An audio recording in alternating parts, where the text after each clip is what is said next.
Hello friends, நான் உங்கள் helping team Babu.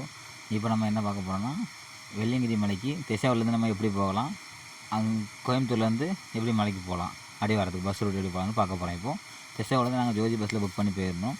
ஜோதி bus ticket birth ஒரு 500 தான். மேலே உள்ள பெர்த்து 2 பேர் புக் பண்ணி போயிருந்தோம். நல்லா தான் இருந்துச்சு பெர்த்து. பஸ் ஒன்றும் அன்கம்ஃபர்டபுள்னு சொல்ல முடியாது. வெளியே கொஞ்சம் பார்க்க அப்படியே இருக்கலாம், ஆனால் உள்ளே அப்படிலாம் இல்லை. வெளியே கம்ஃபர்டபுளாக, உள்ளே நல்லா கம்ஃபர்டபுளாக இருந்துச்சு. திரும்பி பஸ் டிரைவரும் நல்லா ஃப்ரெண்ட்லியாக பழகினாங்க. பேசஞ்சர் நல்லா ஃப்ரெண்ட்ஸாக நினச்சி நல்லா கேர் பண்ணி ட்ரைவ் பண்ணி கூப்பிட்டு போயிருந்தாங்க. நல்லா சேஃபாக ட்ரைவ் பண்ணாங்க.